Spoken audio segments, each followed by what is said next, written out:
Hey guys, I am back with another video. I am standing at the top of our land right now, the very slopey part at the very top, and I just came up and marked a bunch of trees. I probably can add a couple more over here that I didn't get to, but as I go down I'm going to show you. I'm trying to find 25 trees without taking away from the beauty and making sure that there's enough trees for cover and shade and to still have that foresty effect. I want perfect trees like this one right here that has a not too thick trunk. I would say that is somewhere between 8 and 10 inches maybe at the bottom, and it goes straight up all the way. So I need 25 feet at least for each. I want to do a 25 by 25 foot footprint, so it's going to take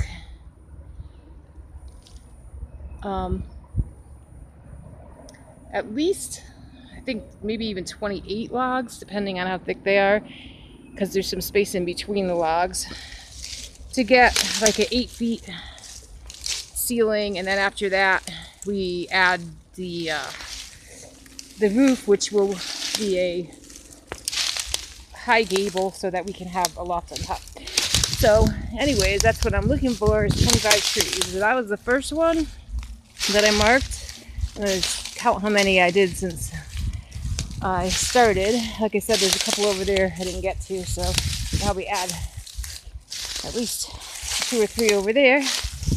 And I'm going to try to find my markings now. This one is a little thin, although it's definitely a possibility, so I should probably mark that too. Actually, there's a few over here that are thinner, but we're never going to get exactly the same amount of consistency. Here's a nice thin one. This is a really perfect size too. So I think what we're going to have to do is like really get the logs all cut down, seasoned, and debarked. They're gonna have to sit for a year anyways before we do anything with them, because that's how long it takes to get them ready to use for our log cabin. So in that process we'll figure out what logs we can use where. Maybe some will go in the house, maybe some will go for the log cabin, maybe some will go for furniture or cabinets and things like that. But I'm trying to find as many as I can of the best trees. Here's another one. Now this one I'm a little concerned about because the pine around here, I think it's a spruce, have a disease. Although this one doesn't look dead yet, so maybe we can save it before it's dead. When you cut it down, you'll find out, because you can see in the trunk if it's rotting inside. So that's a really nice one. Goes straight up and could give us at least 125 foot, if not 2, if we can get it all the way to the top. That would be awesome. So that's something we have to look into too. Now, if by some chance we do chop that down and it is dead, then we'll use it for firewood. It's gonna die anyways. We have some uprooted trees here, as you can see right there, that have fallen down from windstorms or whatever. So if we do get something that's dead, it's not like we just wasted it, because we can use it for firewood and it eventually will fall down anyways. And this way we'll be safe from having it fall on our house. So as I step down here, I'm stepping into a flatter spot right here, which is where I was hoping to put Brian's man cave. And this is, I think this is up about 20 feet from where the house print is going to go. I don't see any other trees that I've marked. What I want to do is get a bunch of you out here to have a treasure hunt.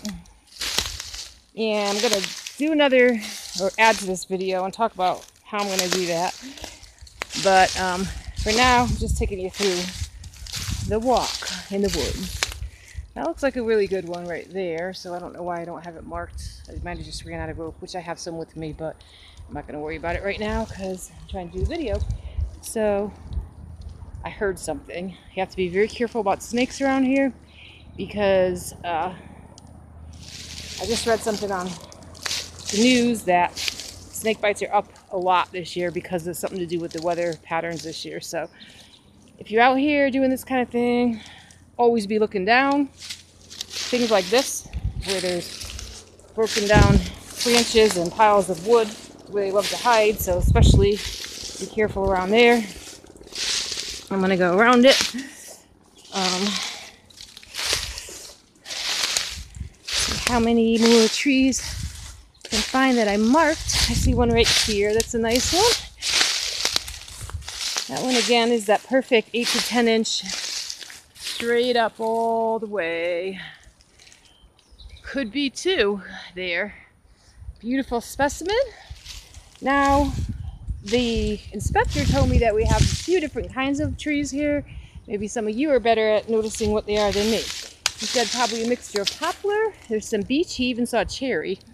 So that looks like a nice one going straight up too. It curves a little bit there, but we might even get 20 feet up to there and then have another one at the top. So as you can see, there's plenty of baby trees in between that are starting to grow, and they will continue to grow. So we're not going to be sparse on trees.